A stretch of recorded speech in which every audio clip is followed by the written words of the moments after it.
jungle.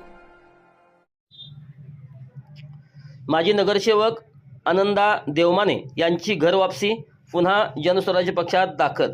गेल्या आठवड्यात उपमुख्यमंत्री अजित पवार यांच्या उपस्थितीत राष्ट्रवादी काँग्रेसमध्ये प्रवेश केलेल्या माजी उपमहापौर आणि माजी नगरसेवक आनंदा देवमाने यांनी आज घरवापसी करत जनस्वराज्य शक्ती पक्षाचे प्रदेशाध्यक्ष समीरदादा कदम यांच्या उपस्थितीत जनस्वराज्य शक्ती पक्षात प्रवेश केला आहे. प्रदेशाध्यक्ष समीरदादा कदम यांना त्यांची नाराजी दूर करण्यात मोठे यश मिळाले आहे. पहिल्यांदा भाजपमधून नगरसेवक राहिलेले व त्यानंतर महापौर निवडणुकीनंतर भाजपशी फारकत केलेले माजी उपमहापौर आनंदा देवमाने यांनी काही महिन्यापूर्वी जनस्वराज्य शक्ती पक्षात आपल्या कार्यकर्त्यासह प्रवेश केला होता. परंतु मोठी राजकीय घडामोड घडत असलेले उपमुख्यमंत्री अजित पवार यांच्या मिरज दौऱ्यात इतर माजी नगरसेवकासह राष्ट्रवादी काँग्रेस पक्षात प्रवेश केला होता. परंतु पुन्हा त्यांची घरवापसी जनस्वराज्य शक्ती पक्षात झाल्याने राजकीय वर्तुळात मोठी खळबळ माजली जात आहे. आगामी महापालिका निवडणुकीत जनस्वराज्य शक्ती पक्ष मोठ्या ताकदीने निवडणूक लढवून महापालिका निवडणूक भाजप जनस्वराज्य शक्ती महायुती म्हणून मोठे यश मिळवणार असल्याचे प्रदेशाध्यक्ष समीरदादा कदम यांनी यावेळी सांगितले. तर आनंदा देवमाने यांच्या घरवापसीमुळे मिरजेतील इतर पक्षात गेलेल्या माजी नगरसेवकांमध्ये खळबळ माजली आहे. तर यावेळी माजी नगरसेवक आनंदा देवमाने यांनी कार्यकर्त्यांचा आग्रह आणि महायुतीची प्रभागात असलेली ताकद लक्षात घेऊन जनस्वराज्य पक्षातूनच आगामी निवडणूक लढवणार असल्याचे सांगितले.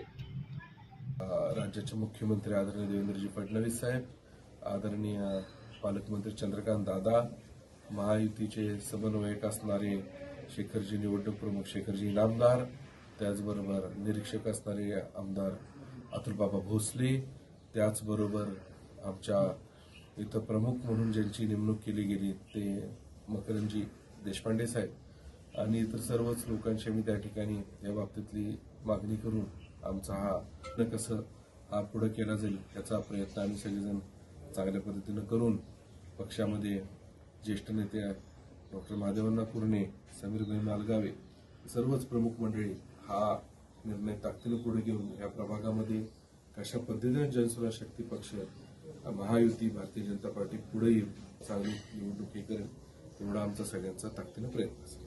जनस्वराज्य पक्ष माझे इतर पक्ष सोडून आलो. माझ्या काही नेत्यांनी आणि माझ्या काही कार्यकर्त्यांनी दबाव टाकला की साहेब आपण चुकतोय कुठेतरी आणि आपण पुन्हा जनस्वराज्यमध्ये जावं आणि जनस्वराज्यमधूनच उमेदवारी मागून लढवावं असं आमच्या कार्यकर्त्यांचा सगळ्यांचाच दबाव मला आला. त्यानंतर पुन्हा आम्ही 2 दिवस चर्चा करून निर्णय घेतला की आपण खरोखरच समीरदादांच्या बरोबर आणि सावकारांच्या बरोबर राहिलं पाहिजे. त्यामुळं आमच्या सगळ्यांचा कार्यकर्त्यांचा उद्रेक पाहून मी पुन्हा जनस्वराज्य शक्तीमध्ये प्रवेश केलेला आहे. भविष्यात मी जनस्वराज्य पक्षाकडूनच निवडणूक लढवित आहोत आणि यापुढेही जसं मागं 5 वर्षात काम केले, 15-20 वर्ष आम्ही या भागात आहे, त्या पद्धतीने जनस्वराज्य शक्ती पक्ष हा वाढण्याचा प्रयत्न मी सदैव करत राहील. या निमित्ताने मी पाहिजे.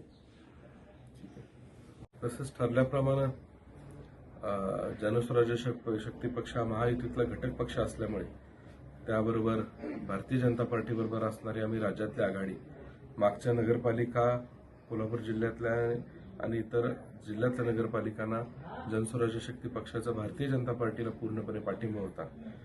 आज आदरणीय मुख्यमंत्री देवेंद्रजी फडणवीस साहेब यांच्यावर पक्षाचे अध्यक्ष आमचे नेते आदरणीय डॉक्टर आमदार विनय सावकार साहेब आणि चंद्रकांत दादांबरोबर आणि इतर सर्वच नेत्यांशी चर्चा करून लवकरच हा सगळा निर्णय आणि समाधानकारक आम्हाला सगळ्या जागा द्यायचा त्या ठिकाणी आश्वस्त आम्हाला चंद्रकांत दादांनी केलेलं आहे. त्यामुळे आमची अडचण नाही आहे आणि आम्ही सगळेजण त्याप्रमाणे कामाला लागलो. जनस्वराज्य पक्षात माझे इतर पक्ष सोडून आलो. माझ्या काही नेत्यांनी आणि माझ्या काही कार्यकर्त्यांनी दबाव टाकला की साहेब आपण चुकतोय कुठं आणि आपण पुन्हा जनस्वराज्यमध्ये जावं आणि जनस्वराज्यमधूनच उमेदवारी मागून लढवावं असं आमच्या कार्यकर्त्यांचा सगळ्यांचाच दबाव मला आला.